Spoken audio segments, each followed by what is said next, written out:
Quand j'ai commencé à observer les phénomènes paranormaux, j'étais pleine de certitude.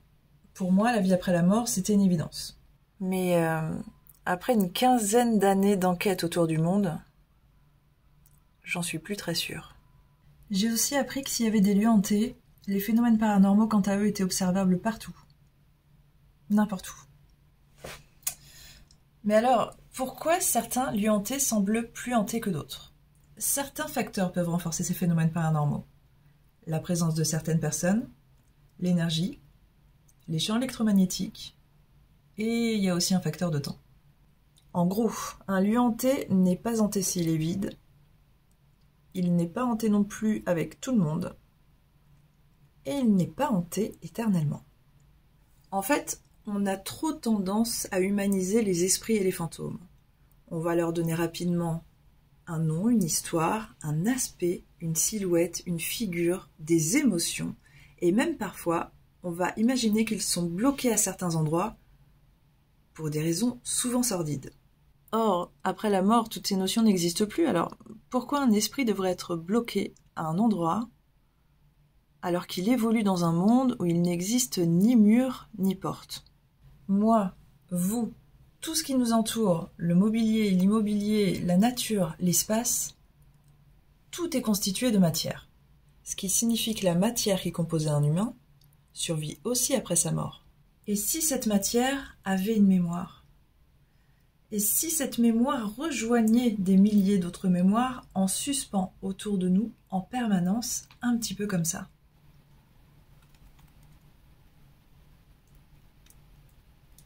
Les plus sensibles d'entre nous, comme les médiums par exemple, pourraient alors avoir accès à toutes ces informations, toutes ces mémoires qui gravitent autour d'eux. Mais cette matière, cette mémoire, peut-elle avoir une conscience? Peut-elle communiquer?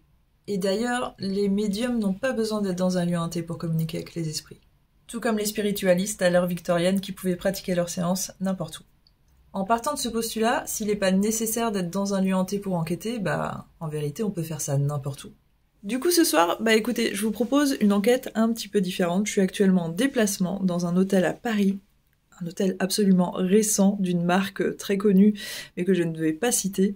Le bâtiment n'est pas du tout connu pour être réputé hanté, et on va profiter de ça, on va profiter de cette neutralité pour faire une enquête. J'ai ramené mon matos de chasseuse de fantômes, et du coup, je vous propose qu'on teste cette théorie, et qu'on voit ensemble s'il est possible d'obtenir des résultats, d'observer des phénomènes paranormaux dans des lieux qui sont absolument neutres. Du coup, j'ai éteint toutes les lumières, l'hôtel est plutôt calme, j'ai l'impression que j'ai pas de voisins qui sont bruyants, donc on va essayer de mener cette expérience à bien. J'ai ramené évidemment du matos, on va voir ça ensemble. Entre autres, j'ai un objet très très simple qu'on utilise beaucoup, que les enquêteurs paranormaux utilisent de plus en plus en enquête parce que c'est très simple et c'est intéressant malgré tout. C'est une petite boule à chat. c'est un jeu pour chat à la base. Donc là, on voit pas très bien, mais si je pense, on voit que ça clignote quand même. Et c'est un objet qu'on peut poser tout simplement. Donc vous voyez, là on va voir que ça clignote, mais il va s'arrêter, c'est parce que je l'ai touché. Et en fait, normalement, pour que ça fonctionne, il faut le toucher, il faut qu'il y ait une action. C'est-à-dire que cet objet-là ne détecte pas les champs électromagnétiques, il faut vraiment le toucher, et c'est là qu'il va s'allumer en fait. Donc, par exemple, si je fais un truc comme ça, voilà, vous voyez, hop, j'ai tapé dedans et ça s'allume. Donc, il y a de plus en plus d'enquêteurs qui vont utiliser ça déjà parce que c'est pas cher, ça se trouve très facilement, et que ça peut être un objet intéressant d'enquête dans un grand espace, en conduisant une provocation active, par exemple, en posant des questions avec d'autres appareils, poser ça dans un coin et voir ce qui se passe. Donc, écoutez, je vous propose qu'on la laisse là, derrière moi, parce que de toute façon, il n'y a rien à faire si ce n'est que le poser dans un coin et voir s'il s'allume. Par contre, s'il s'allume, on verra ce qu'on fait à ce moment-là. J'ai aussi ramené de quoi faire une méthode Esthès, mais du coup ça je vous en parlerai au moment voulu. Alors pour faire une méthode Esthès, il faut un casque, il faut un masque de nuit, et il faut une spirit box ou une radio qui permet de scanner en permanence. Donc ça je mets ça de côté pour l'instant. J'ai ramené ensuite mon petit électroscope qui est vraiment très sympa, qui est là par contre un détecteur EMF et qui va fonctionner comme un K2. Donc rien de fou, et pour les gens qui nous suivent, alors je dis nous, ça va être moi et mes collègues genre River James de la Nuit du Chasseur ou d'autres, on n'est pas hyper fan du K2, là vous voyez, alors je sais pas si on se rend bien compte des couleurs, mais il y a 2 couleurs, il y a rouge et bleu. Le problème avec ces appareils, c'est déjà qu'à la base, alors surtout le K2, c'est un objet qui existait déjà avant et qui est utilisé par dans un corps de métier, les électriciens. Et en fait, c'est un appareil qui a été récupéré par le milieu du paranormal et qui a été plus ou moins transformé pour en faire un objet de chasse aux fantômes. Mais à la base, c'est juste pour détecter les champs électromagnétiques, parce qu'il y a cette fameuse théorie que s'il y a des phénomènes paranormaux, on va pouvoir les anticiper parce que d'un coup, il y a des champs électromagnétiques qui vont être plus forts. Et du coup, le K2 s'active en fonction des champs électromagnétiques. La seule chose, c'est que c'est pas assez précis, en fait. En tout cas, je pense que ça dépend des enquêteurs. Moi, je trouve pas que c'est assez précis, et parce que des champs électromagnétiques, il y en a partout. Alors, vous voyez, là, en l'occurrence, dans ma chambre d'hôtel, qui est très moderne, où il y a de l'électricité absolument partout, ça sert strictement à rien. D'ailleurs, ça m'étonne pas que mon appareil se soit allumé. Alors, on va le mettre, mais je vous avoue, pour moi, en fait, ça va être intéressant seulement si ça corrobore avec un autre résultat venant d'un autre appareil, ou venant d'une expérience ou autre. Parce que s'il s'allume tout seul, vous voyez, là, déjà, il s'est pas éteint. C'est juste que, en fait, il a détecté de ce côté-là un gros champ électromagnétique, et de ce côté-là, il y a ma télé. Donc, je pense que c'est la télé, l'électricité, de toute façon. Donc, ça, en enquête, dans des lieux où il y a déjà de l'électricité, je vous avoue, c'est très compliqué. Et même dans des lieux où il n'y aurait pas d'électricité, en fait, les EMF, les champs électromagnétiques, sont naturels, et même nous, on en envoie. Donc, c'est pour ça que c'est compliqué. C'est vraiment pas précis. Mais voilà, juste pour vous le montrer, parce que je pense qu'il n'y a pas beaucoup de gens qui connaissent celui-ci, Electrascope, il va s'allumer soit d'un côté, soit d'un autre pour montrer de quel côté arrive le champ électromagnétique. C'est intéressant si on sait qu'on est dans un lieu où il y a très très peu de champs électromagnétiques à la base, et si ça corrobore avec le résultat d'autres appareils. C'est tout. Tout seul, ça vaut rien. Voilà. Et c'est pareil pour le K2. Hein. Je comprends qu'il y ait des enquêteurs qui l'utilisent, mais au bout d'un moment, je pense qu'il faut passer à autre chose. C'est vraiment pas assez précis. Ok ? Donc, je vais l'éteindre et le rallumer, parce que là, il est toujours sur le rouge. Je suis quasiment certaine que je vais le rallumer, il va se rallumer en rouge. Et je vais le poser aussi en arrière-fond, et je vais essayer de pas trop le mettre trop près de la balle. Hop. Là, il est allumé. Si je le pose là, c'est pas mal. Ok. Et on peut voir du coup s'il s'allume ou pas. Qu'est-ce que j'ai encore ? Voilà. Vous voyez ? Il s'est allumé. Alors là, il s'est allumé en bleu. On voit bien que c'est en bleu. Et c'est juste aussi, comme je vous dis, c'est juste pour montrer le côté. Donc on est toujours sur le même côté. Donc je suis persuadée, ma télé est juste là. Je suis persuadée que c'est la télé. Ok, juste au cas où, ce que vous pouvez faire justement, si ça arrive, un truc comme ça, que vous êtes en enquête, si votre appareil s'allume ou le K2, vous pouvez tenter la question. Parce que de toute façon, tant qu'on n'est pas sûr, il faut jouer le jeu en fait. Vous êtes en enquête paranormale, donc il faut tenter, il faut poser des questions. Donc là, on peut le tenter. Ok, est-ce que c'est vous qui venez d'allumer l'appareil ? Est-ce que vous l'avez fait volontairement, ou est-ce qu'il a détecté votre présence ? Si c'est le cas, si vous êtes là, juste en face de l'appareil, est-ce que vous pouvez l'éteindre, s'il vous plaît ?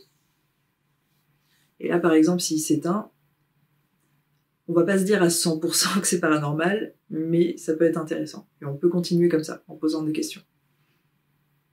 Donc là, vous voyez, pour en revenir à ce petit appareil, il ne s'est toujours pas éteint. Donc pour moi, il détecte vraiment un champ électromagnétique. On va retenter, je vais le rééteindre. On va le rallumer. Et vous voyez, à contrario, la petite balle, pour vraiment vous montrer derrière, qui se trouve ici, je vais pas la toucher pour éviter qu'elle s'allume, qui, elle, ne détecte pas le champ électromagnétique, ne s'est pas allumée une seule fois. Il faut vraiment qu'il y ait une action. Par contre, si elle s'allume, ce sera intéressant. Parce que même là, vous voyez, si je bouge sur le lit, c'est pas assez, en fait. Il faut vraiment que ça la touche. Donc voilà. Ah, bah mon appareil, vous voyez, il me fait mentir. Parce que là, du coup, il s'allume pas. Bon, bah, il s'allume pas. Alors, qu'est-ce qu'il a détecté ? Est-ce qu'il a détecté un champ électromagnétique passant ? Je sais pas. Peut-être plus un champ, un courant alternatif, un truc comme ça. Ça, parfois, ça peut activer nos appareils de façon comme des codes, en fait. Ils s'allument ou ils restent fixes, et puis après, ça disparaît. Ça peut arriver. Bon, bah là, il se rallume pas. Bon, bah écoutez, on va laisser comme ça, on va continuer. Dans mes appareils, je vais avoir aussi quelque chose de très récent. Alors, je pense que très peu de gens connaissent cet appareil. C'est nouvel outil de communication qui a été créé par une société qui s'appelle Ghostop, qui sont des fournisseurs pour les chasseurs de fantômes que moi j'apprécie beaucoup et j'achète pas mal de matos chez eux. Par contre, c'est jamais donné. Enfin, j'allais dire, ils en profitent un peu. C'est pas qu'ils en profitent, mais comme il y a très très peu de fournisseurs dans ce milieu, forcément, ils font des prix qui sont ce qu'ils sont. Là, en l'occurrence, c'est vraiment un objet de leur création et de leur production, donc le prix de cet appareil est vraiment gonflé, mais après tout, quand on est dans ce milieu, enfin moi c'est mon métier maintenant, forcément faut que j'investisse à un moment ou à un autre, donc il n'y a pas de regret à ce niveau-là. Après, pour des personnes qui commencent ou qui font ça, genre pour la sortie du dimanche, je conseille vraiment pas d'acheter des appareils comme ça. Donc ça s'appelle le Envoy. Je vais essayer de vous montrer en quelque sorte. Alors attention, vous allez voir quand il va s'allumer, ça fait un petit son ridicule. Je sais pas pourquoi ils ont mis ça, mais c'est pas grave. On dirait un ordi baby. Bref, c'est un appareil qui va permettre, qui va proposer plusieurs façons de communiquer en fait, et c'est plutôt intéressant. Là, vous voyez, en l'occurrence, il y a une première proposition qui va être d'utiliser le yes et le no. Alors, je peux régler la vitesse parce que là, ça va un peu vite. On a ensuite le mode un peu Ouija finalement, hein, où on va leur demander de sélectionner des lettres et d'épeler ce qu'ils veulent dire. Donc là c'est pareil, soit ils utilisent les champs électromagnétiques, soit ils vont tapoter sur l'appareil à chaque lettre et ils vont pouvoir nous dire ce qu'ils veulent exactement. On a ensuite le mode lettres, ça c'est s'il y a des questions avec des nombres et qu'on leur demande leur âge, une date ou peu importe, donc c'est intéressant. Et pour moi le mode qui est ultra intéressant et que j'attendais depuis longtemps sur un appareil, c'est les émotions. Parce que il faut toujours partir du principe, et ça on l'a constaté aussi sur les planches de Ouija, que possiblement, si en tout cas on veut encore attribuer à ces esprits des émotions humaines, certains ne peuvent pas écrire et ne savent pas écrire. Et dans ce cas-là, ils peuvent nous parler sous forme d'émotions, c'est peut-être plus simple. Et du coup, ces petits smileys, je pense que tout le monde les comprend, même si on a affaire à des esprits d'il y a plusieurs siècles.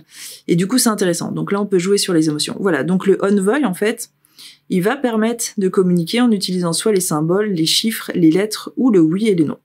Voilà, donc ça, on va le mettre, on va décider déjà des modes, je vais voir, et on va le poser aussi à côté, ok ?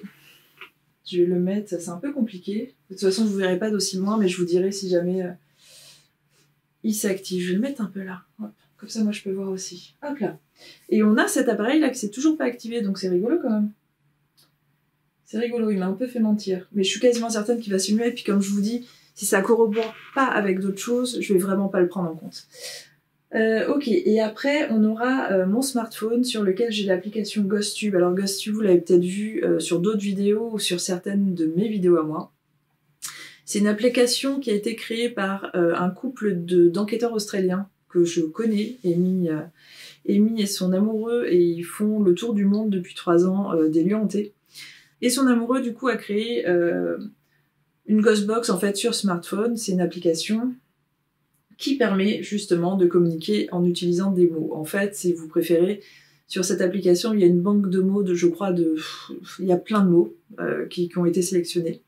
Il y a plein de langues aussi différentes, donc ça veut dire qu'on peut l'utiliser vraiment dans différents pays. Et à partir de là, en utilisant ce genre d'appareil, que ce soit une Ghostbox ou GhostTube, on estime que les entités auxquelles on a affaire peuvent manipuler cette banque de mots et nous dire ce qu'ils veulent nous dire en utilisant des mots simples et parfois en faisant des enchaînements de mots. Voilà. Pour être honnête avec vous, et on en a conscience, et c'est d'ailleurs ce qu'on conseille à toutes les personnes qui nous suivent et qui utilisent ensuite GhostTube, parce que vous allez voir, c'est assez impressionnant et du coup ça donne envie de l'utiliser. Et souvent, d'ailleurs, quand les gens regardent nos vidéos ou nos enquêtes ou machin, vont tout de suite télécharger parce que c'est gratuit, vous pouvez le télécharger gratuitement. Et ils vont l'utiliser ensuite. Mais nous, on vous précise quand même qu'attention, ce n'est pas fiable à 100%, comme absolument tous les appareils dans le paranormal.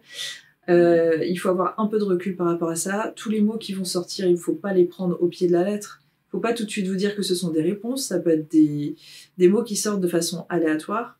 Ça va être intéressant si vous posez des questions précises et si les réponses semblent vraiment répondre à vos questions.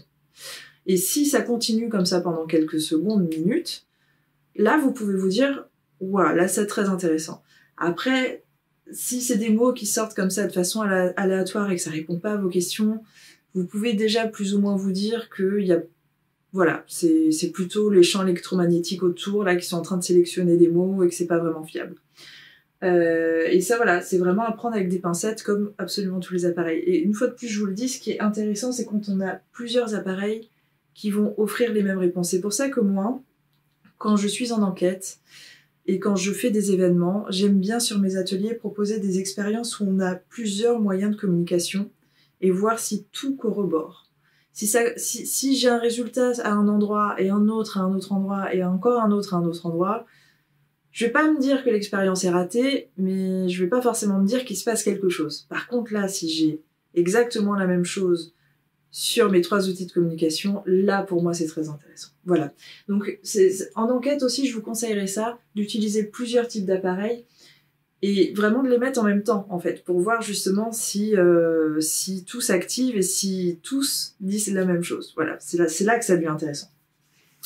Ok, et ben qu'est-ce qu'on commence à faire? Je commence peut-être à poser des questions tout simplement. C'est ce qu'on fait de toute façon souvent dans un lieu, donc je vais me présenter et je vais faire exactement ce que je fais quand j'arrive dans un lieu hanté. Et on va commencer simplement comme ça. Parler, essayer de faire activer les appareils et les présenter. Ok. Alors bonjour, je m'appelle Vanessa. Je sais pas si vous m'entendez et je sais pas si vous vous trouvez au même endroit que moi. D'ailleurs, on parle d'endroit, mais peut-être que c'est un peu abstrait, en tout cas ce qu'il y a autour de vous. Si vous entendez le son de ma voix, est-ce que vous pouvez essayer de vous en approcher, s'il vous plaît? Mon but aujourd'hui, c'est de communiquer avec une ou plusieurs personnes. Et j'aimerais, si vous êtes un peu joueur, utiliser des appareils et voir si vous arrivez à les manipuler. Est-ce que vous voulez vivre cette expérience avec moi? J'ai des appareils avec moi que vous pouvez manipuler et ce serait très intéressant pour moi. Maintenant, je suis aussi là. Si vous souhaitez communiquer avec moi, si vous avez besoin d'aide, si vous avez envie de nous délivrer un message, je suis présente pour ça et ça me ferait également plaisir. Est-ce qu'il y a quelqu'un avec moi?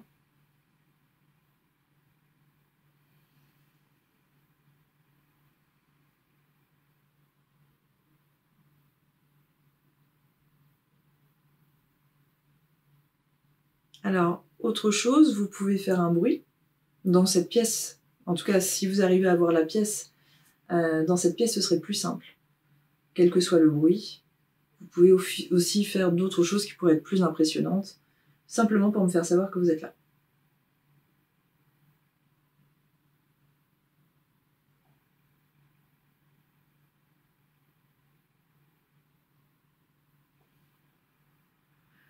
Ça, ce qui se passe quand on est en enquête. Donc quand on est en enquête, souvent quand on arrive à voir un lieu, déjà, c'est tellement compliqué en France que on est tellement content qu'on va rester du début de la soirée jusqu'à l'aube, vraiment. On reste toute la nuit en entier et on tente des choses.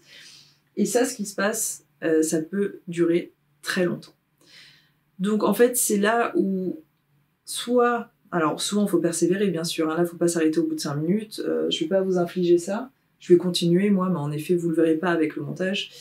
Mais il faut persévérer, il faut tenter plein de choses, il faut se déplacer, il faut essayer de ressentir les énergies, il faut essayer de... il faut y aller, parce qu'en plus, souvent, on est dans des lieux qui sont froids, on est dans des lieux où on peut pas s'asseoir, évidemment, parfois même c'est humide, donc faut pas avoir peur de salir, faut pas avoir peur du froid, et surtout, il faut être hyper patient. Ça, quand on part en enquête et qu'on fait vraiment toute la nuit, ça nous apprend clairement la patience. La persévérance, ça nous apprend aussi à être très attentif, même quand il y a du bruit. Ça nous apprend à distinguer les sons. Et ça, c'est très très cool parce que vraiment, moi, depuis que je fais de l'enquête paranormale, j'arrive, même dans ma vie de tous les jours, hein, quand je suis avec des gens, même si je parle avec eux, je suis en pleine discussion, je vais pouvoir distinguer un son ailleurs. Ça, c'est vraiment très sympa. Mais voilà, là, ce qui se passe, c'est très très très représentatif de ce qui se passe en enquête. Alors, une fois de plus, ça veut absolument rien dire, il y a aucune conclusion à avoir. Ça veut pas dire que parce que je suis dans un lieu neutre, il se passe rien. Ça pourrait se passer dans un lieu présumé hanté. Est-ce que par exemple, vous voulez bien me donner votre prénom? Moi, je vous ai donné le mien, c'est Vanessa. Est-ce que c'était flou, quoi?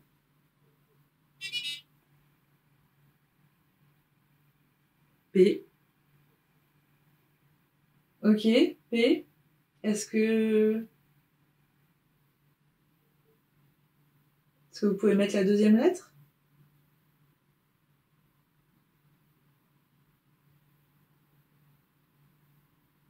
Ok, et vous avez sélectionné P. Est-ce que vous voulez sélectionner une autre lettre? Qu'est-ce que vous voulez dire?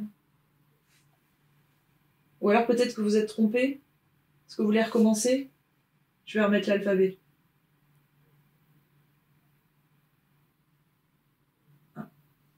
Allez-y.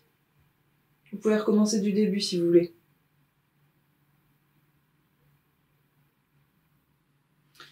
En tout cas, là, souvent, nous, on aime bien aussi en enquête parler d'atmosphère, de ressenti, de bruit qu'on peut entendre. Parfois, on entend vraiment... On a l'impression d'entendre, en tout cas, des gens se déplacer, des fois des choses un petit peu plus subtiles et plus audibles aussi. Des fois, on a vraiment l'impression qu'on entend des meubles se déplacer. C'est vraiment des endroits où il n'y a personne, parce qu'après, on va vérifier. Là, si vraiment je me base sur ces choses-là, auxquelles je m'intéresse aussi quand je suis en enquête, en termes de ressenti, comme je sais que je suis dans ma chambre d'hôtel, je suis très sereine. En termes d'atmosphère, je suis calme, mais il n'y a rien de lugubre, il n'y a rien d'effrayant, il n'y a rien d'écrasant. Et en termes de son, c'est très calme. J'entends un peu le son extérieur, d'ailleurs je pense que ça doit être capté sur la caméra, il y a des chiens, tout ça, mais c'est très calme. Donc d'un point de vue humain, d'un point de vue paranormal. Bon, on a toujours rien. Je vous propose qu'on teste les émotions peut-être. Je vais mettre les émotions. Vous pouvez me dire peut-être après. Hop. Voilà, vous voyez, il y a des petits visages avec des émotions. Est-ce que vous pouvez me montrer, vous, comment vous vous sentez là, tout de suite? Est-ce que vous êtes heureux? Est-ce que vous êtes malheureux? Une fois de plus, on donne des émotions.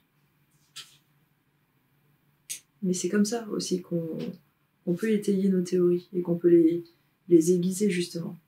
Si on se rend compte que finalement, ils n'ont pas d'émotion.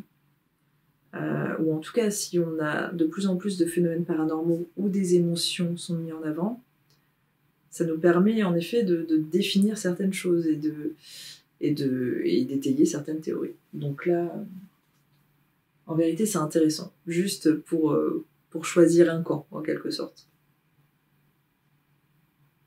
Est-ce que vous voulez nous dire comment vous vous sentez?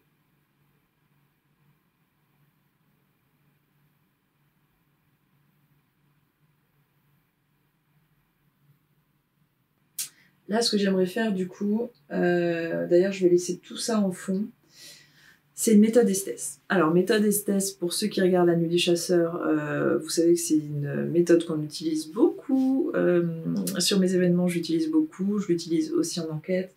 C'est une méthode, en fait, qu'on a découvert de la part de 2 enquêteurs, 3 enquêteurs d'ailleurs aux États-Unis, qui avaient pour habitude d'être les 3 enquêteurs du Stanley Hotel, et qui vraiment était à la tête des ghost hunts publics, donc les clients qui arrivent au Stanley Hotel, ces 3 enquêteurs-là, qui étaient issus majoritairement de Ghost Hunter Academy, ou International, enfin je crois un mélange des deux, étaient encadrés par ces personnes et allaient enquêter dans les pièces les plus hantées avec ces enquêteurs. Et ces enquêteurs, du coup, alors qu'ils étaient encore au Stanley Hotel, ont développé la méthode Estes, qui est une méthode plutôt hypnagogique, hyper intéressante. On l'a trouvée, nous, parfois concluante. C'est pour ça qu'on persévère avec cette méthode, parce qu'on pense qu'il y a vraiment quelque chose. Donc, comme je vous disais, ce qu'il faut comme appareil, déjà, c'est une spirit box. Alors, une spirit box, c'est en quelque sorte, c'est aussi un appareil qui a été créé pour les chasseurs de fantômes, mais qui en vérité reprend un appareil très simple qui est la radio. Et en gros, c'est une radio qui va scanner en permanence et qui va déjà provoquer un bruit blanc qui peut permettre aux entités, je fais toujours des guillemets parce qu'on ne sait pas à qui on a affaire, de communiquer. Donc en effet, parfois, on va avoir des communications, on va entendre des mots,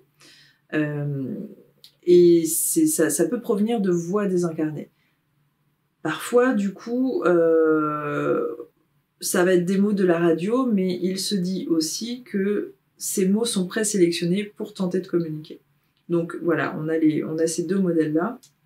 Et en méthode esthèse, du coup, on va mettre ce son dans un casque, on va mettre un masque. Alors normalement, il faut être plusieurs personnes, mais là, on va le faire autrement. Et du coup, on a la personne qui est casquée, masquée avec la Spirit Box, se concentre sur les mots et dit tout ce qu'elle entend, tout simplement. Donc là, c'est ce que je vais faire.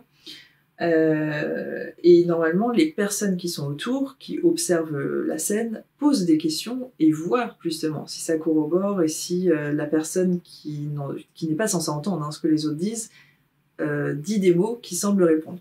Et c'est à partir de là qu'on peut se dire qu'il y a des esprits qui essaient de communiquer et qui répondent à ces questions. Là, ce qu'on va faire, c'est qu'on va mettre GhostTube à côté, que je vais mettre un peu plus fort, donc que vous pourrez entendre, vous, à la caméra. Moi, je ne pourrai pas l'entendre. Et on va voir si, du coup, je prononce des mots qui sont aussi prononcés par GhostTube. Voilà, on va voir si ça peut être intéressant. Voilà. Donc, comme vous pouvez voir, là, c'est en train de scanner. Vous entendez peut-être même un peu... Ça va faire ce genre de son. Ok. Donc là, déjà, c'est en cours. Je vais lancer de ce côté-là GhostTube.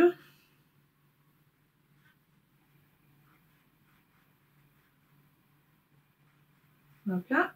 Je le pose là. J'espère que c'est assez fort. Arrêt. Alors, là, il vient de dire arrêt. Je sais pas si on a entendu. Ok. Au cas où je vais mener une expérience, je vais peut-être pouvoir entendre votre voix, donc n'hésitez pas à parler. Vous pouvez utiliser aussi tous les appareils qui sont autour de moi. Ok, du coup, moi je suis prête, je vais mettre le masque et le casque et c'est parti.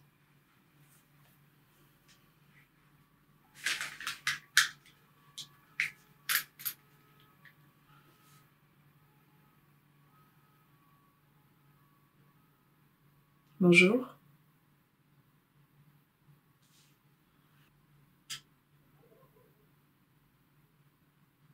Destin.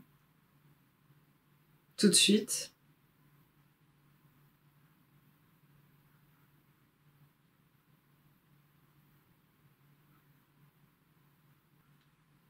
Bouf. Maudit.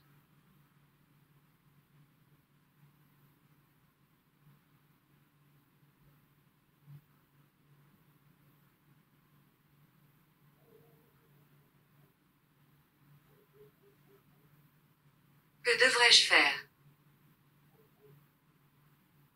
Maudit.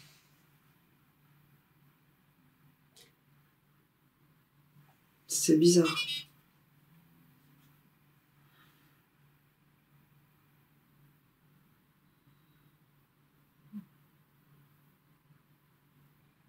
Fracture.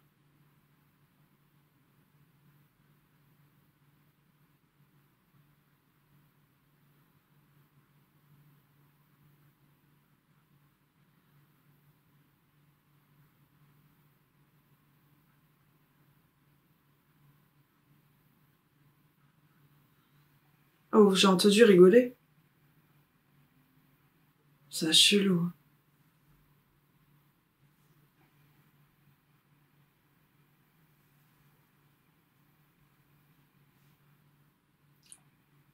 Oh, il y a eu un truc trop chelou. À un moment, je retire mon casque 2 minutes, il y a un moment, c'était trop chelou, ça... Ah, c'était trop bizarre parce que là, en fait, ça scanne en permanence sur la fréquence, sur les fréquences, et genre, c'est comme si ça avait baissé au niveau des fréquences, il n'y avait plus rien, et il y a une voix qui a essayé de parler, mais j'ai pas compris ce que ça a dit. Ça, c'était bizarre.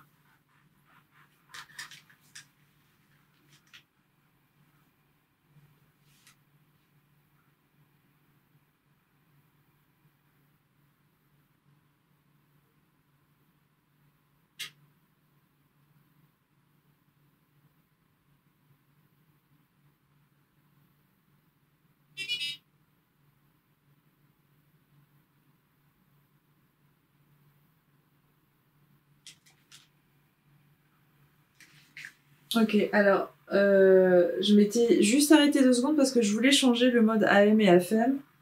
Et je ne sais pas à quel moment il s'est enclenché, je vais vérifier après, mais je vois que là, L'émotion choisie est angry, donc énervé.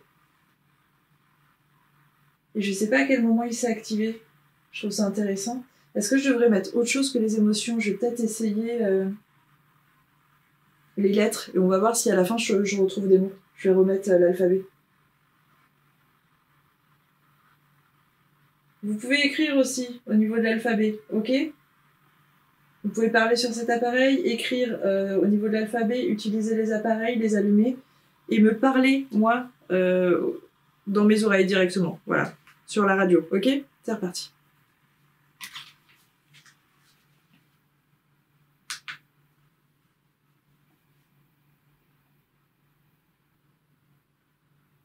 Jonas.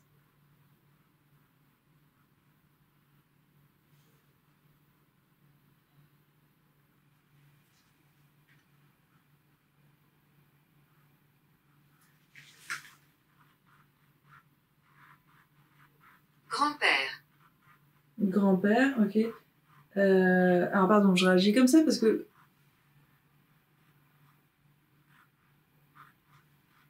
j'ai eu l'impression d'entendre un bruit. Alors soit que ça toquait, soit qu'un des appareils s'enclenchait très fort. Faudrait que, évidemment, je m'en rendrai compte en revoyant la scène, mais je sais pas ce qui s'est passé. Rien, peut-être. En fait, le problème de cette expérience, c'est qu'elle est hypnagogique et du coup, elle peut apporter des hallucinations au bout d'un moment. Grand-père royal, ok. Est-ce que vous pouvez continuer à me dire certaines choses? Il y a aussi un alphabet là que vous pouvez écrire. Qu'est-ce que vous voulez dire par la grand-père royal?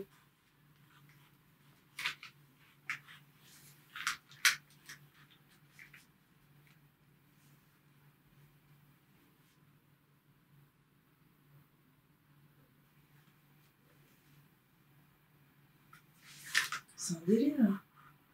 Mais il se passe rien. C'est trop bizarre, mais en plus, le pire, c'est que je ne sais pas ce que j'entends. Je me rends juste compte que ça ne vient pas de là, en fait. C'est comme s'il y avait un énorme bruit. Enfin, énorme bruit, je pourrais même pas dire, mais un bruit fort, assez fort pour que ça me fasse réagir, en fait. Ça fait 2 fois. Je t'entends.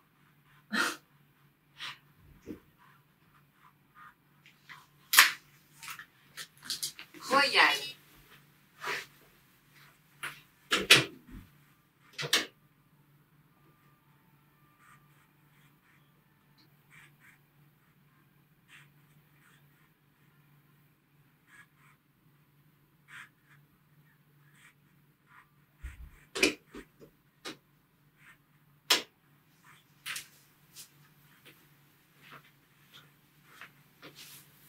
Crise cardiaque.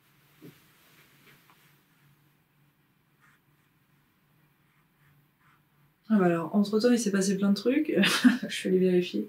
Il y a du bruit dans le couloir. Alors, pour être honnête, j'ai l'impression qu'on essayait d'entrer dans ma chambre. Mais je pense que c'était une erreur. Là, ça me dit 2 fois où.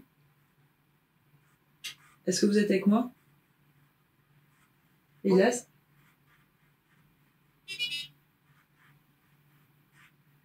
ça m'a mis 2 lettres, J et L. Alors, J et L, qu'est-ce que vous voulez dire avec J et L? Est-ce que c'est les bonnes lettres déjà? Où est-ce que vous êtes, vous?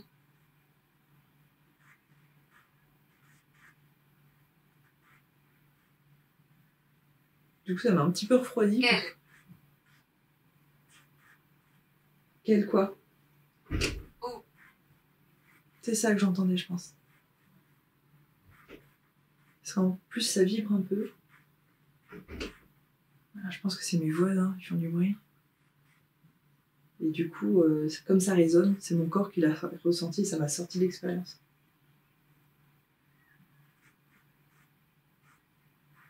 Quel? Quel quoi? De quoi vous parlez? Et vous avez mis J et L là sur Je l'appareil. t'entends. Ah, et cet appareil il s'allumait aussi. Ok. Où? Je t'entends. Vous répétez la même chose depuis tout à l'heure. Est-ce que vous pouvez me dire autre chose? Je relance. Par ici. Où ça? C'est où par ici? Vous êtes où? Parce que si vous êtes autour de moi, si vous entendez ma voix, est-ce que vous pouvez toucher la petite balle là, s'il vous plaît? Voilà, je verrai ça après.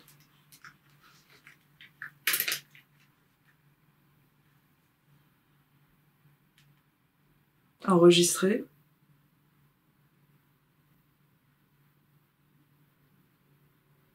Par ici.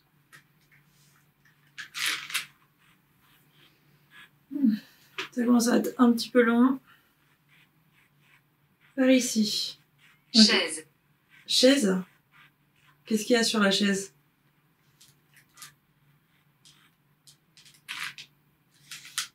J'ai entendu quelques mots. Aussi, enfin, il y a deux mots. Quel. Alors, vous voyez, quand c'est ça, j'ai l'impression que ce mot il a été répété plusieurs fois. C'est pas forcément pertinent. Alors là, ça n'a pas mis plus de lettres. Là, ça s'est éteint. Ok, ça c'est intéressant. J'aimerais bien, je vais revoir après sur les rushs à quel moment ça s'est allumé, à quel moment ça s'est éteint. Et là, on est toujours J et L. Est-ce que J et L, c'est des initiales pour le prénom Jean-Louis, par exemple? Pourquoi vous avez écrit J et L?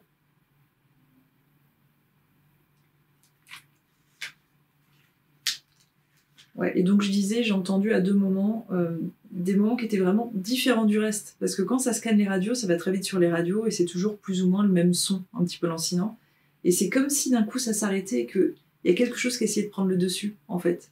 Comme si ce son, c'est vraiment très bizarre, mais impossible de comprendre ce que ça disait. Il y avait une sorte de brouhaha, de fréquence un peu bizarre. Grand-père. Ok, ça il est sorti plusieurs fois, mais je suis pas sûre que ce soit pertinent. Est-ce que vous êtes un grand-père? Est-ce que vous êtes mon grand-père? Ou est-ce qu'on vous appelle le grand-père?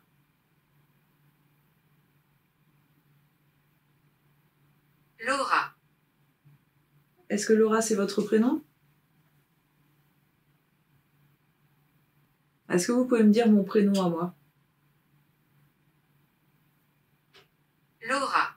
Non, c'est pas Laura. Peut-être que je vous fais penser à une Laura, mais c'est pas Laura.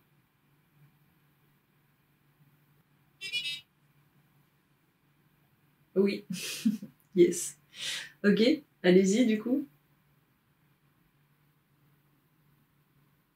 Est-ce que vous pouvez utiliser l'autre appareil du coup pour dire le prénom?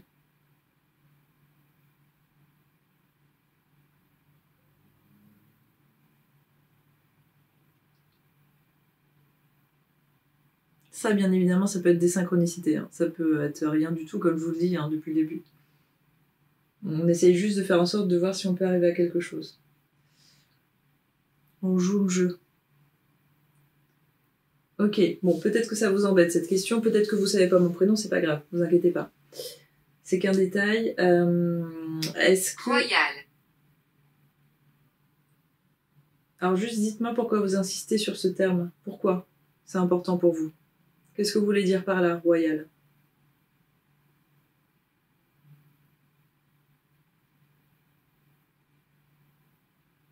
Je te vois. Donc, c'est ce que je vous ai demandé tout à l'heure, donc vous pouvez me voir, ok? Est-ce que vous pouvez me dire de quelle couleur est mon t-shirt? Vous ne le voyez pas, mais il est noir. Voilà. C'est un t-shirt très très cool, TFTC, si vous connaissez la chaîne. Donc, est-ce qu'il y a quelqu'un qui peut me dire quelque chose? Médicament. Médicament, oui, ça c'est déjà différent de tout ce qu'on a eu. Ok. Médicament quoi? Est-ce que vous avez besoin d'un médicament? Vous êtes malade? Sœur.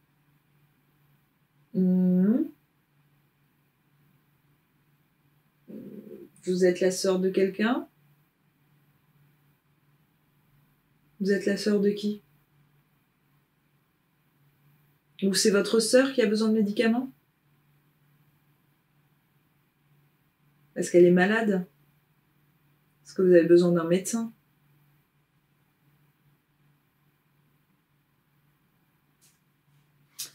Ok, alors sur l'application que mes amis australiens ont créée, il y a aussi un mode SLS. Alors je pense que le mode SLS, vous l'avez déjà vu dans plein d'enquêtes.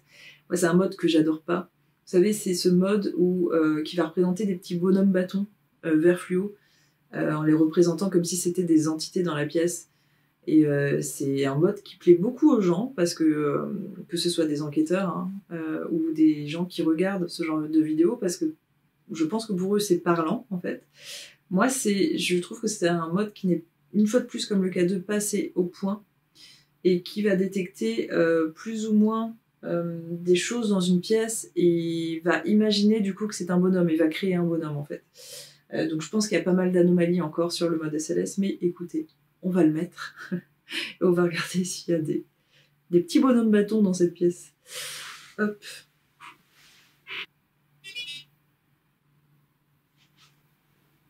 Alors, il m'a écrit M sur l'appareil.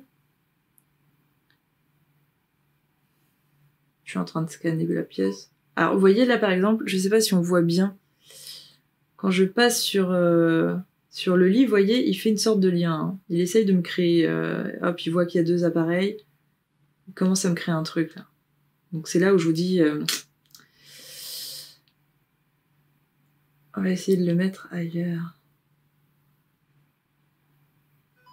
Ah. Qu'est-ce qu'il a détecté, là? Ok, vous voyez? Donc ça, pour moi, vous voyez, c'est compliqué. Parce que là, on voit bien. Hein. C'est comme relier des points, en fait. Vous savez, les cahiers, là, où on relie des points, on dirait que c'est ça. Et du coup, à partir de là, il crée un bonhomme. Et ça, alors là, on dirait pas vraiment bonhomme, mais ça, pour les hyper-croyants, ça peut être une preuve. Hein. Et ça, pour moi, ça fonctionne pas. Attendez, je vais continuer de scanner.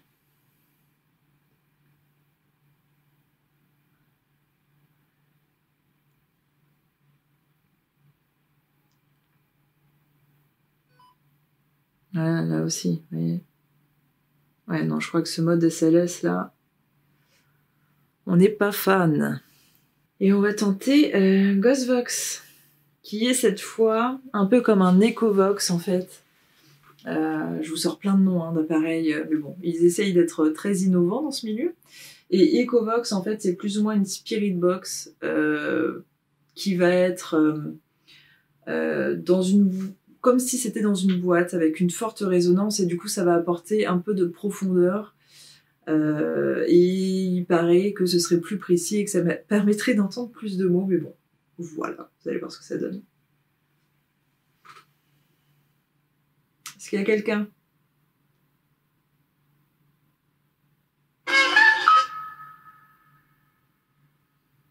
Voilà, il y a des sons un peu comme ça. Est-ce que vous voulez me dire quelque chose?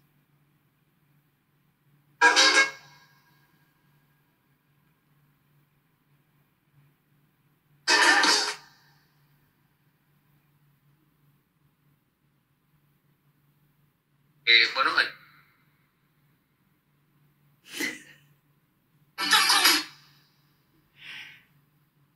Il passe quand même les fréquences. En fait, vous voyez, c'est juste que c'est exactement comme une spirit box, il passe sur les fréquences.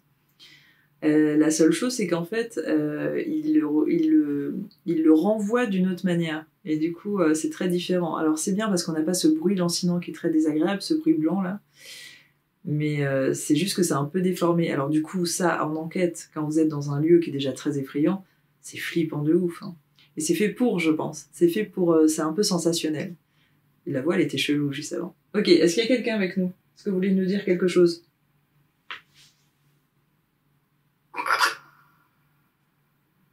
Après quoi?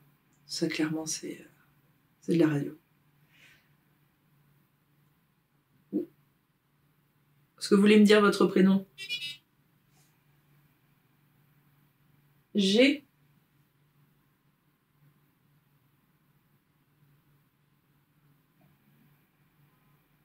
Est-ce que vous connaissez mon prénom? Il met des lettres depuis tout à l'heure, mais vraiment de façon aléatoire. Hein. Depuis le début de la soirée, on a PJLLMG. On dirait Motus, il faut tout remettre dans l'ordre. Est-ce qu'il y a quelqu'un encore? Est-ce que vous êtes avec moi? mon attention est... C'est vraiment bizarre. Ok, alors, c'était un bout de phrase et ça disait à mon attention, à mon intention, un truc comme ça. Ok, alors, qu'est-ce que vous avez voulu me dire? À mon intention, donc, quoi exactement?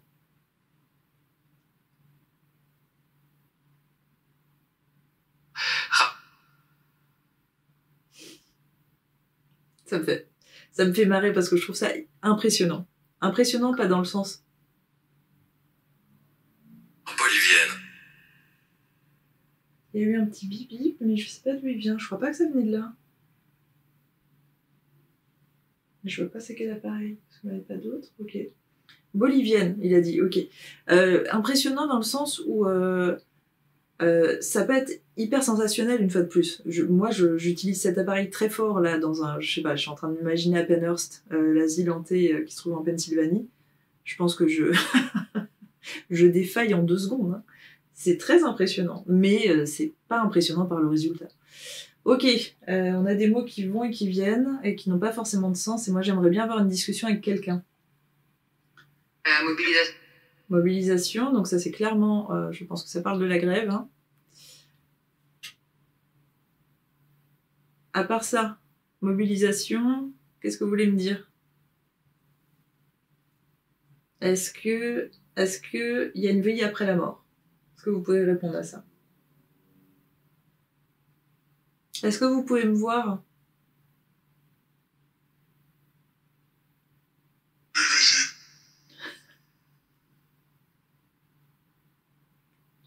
Pardon. Pardon si c'est vous qui avez répondu, je suis désolée. Cet effet de voix, c'est... ok. Alors, j'ai peur d'avoir compris un truc. Si c'est le cas, c'est vraiment une insulte et je vais pas me prononcer. Du coup, je pense que je n'ai pas compris. Est-ce que vous avez voulu dire quelque chose de précis?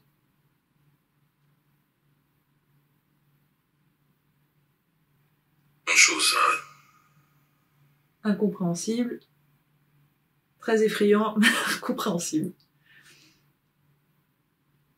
Ok, je vais vous laisser. Je vais éteindre tous mes appareils, je vais reprendre ma vie. Est-ce que, avant que je parte et que je fasse ça, est-ce que vous voulez dire quelque chose? Est-ce que vous voulez toucher les appareils d'un coup, là?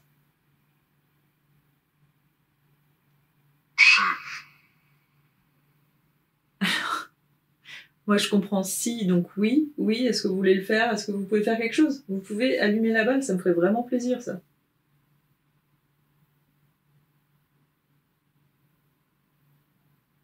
Je suis en train de regarder sur le retour écran pour voir s'il se passe quelque chose. Est-ce que vous voulez me dire quelque chose, du coup? Plutôt? Peut-être compliqué, les appareils. Peut-être que vous êtes loin, aussi.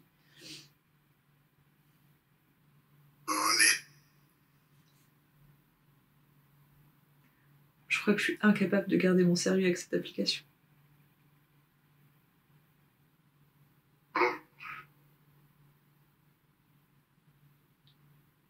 Ok, on va arrêter. J'éteins ça. Merci pour tout. Ok, ça c'est éteint. Il vient de me mettre oui sur l'appareil. Ok. Eh ben merci. Je vais éteindre aussi cet appareil. Merci de l'avoir utilisé.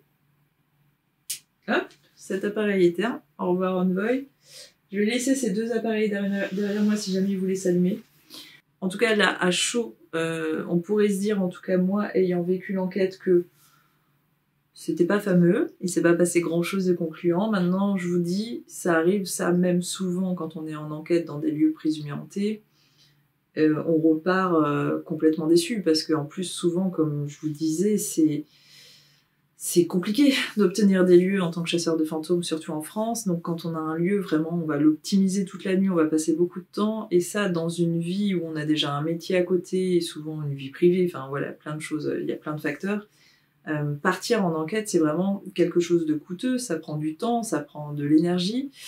Et on a forcément beaucoup d'attentes, beaucoup d'espoir. Et quand on a terminé l'enquête et qu'on se rend compte qu'il ne s'est pas passé grand-chose, en tout cas en apparence, on repart déçu. Là, je suis pas déçue parce que c'était une expérience. Maintenant, pour moi, je me dis pas non plus, il s'est rien passé. Il va falloir que je regarde les rushs. Donc, de toute façon, sur mon montage, vous verrez, je vous mettrai tout directement. Je vais pas tirer de conclusion et je vous laisserai de toute façon tirer cette conclusion. Du coup, à moi de vous poser la question, je vous laisse répondre en commentaire. Est-ce que selon vous, il est nécessaire d'être dans un lieu hanté pour communiquer avec des esprits ou des entités ou pour observer des phénomènes paranormaux? En tout cas, je vous remercie d'avoir regardé cette vidéo, ça me fait vraiment plaisir. Je vous retrouve dans le futur pour une nouvelle vidéo. En attendant, je vous fais plein de bisous et je vous dis à bientôt.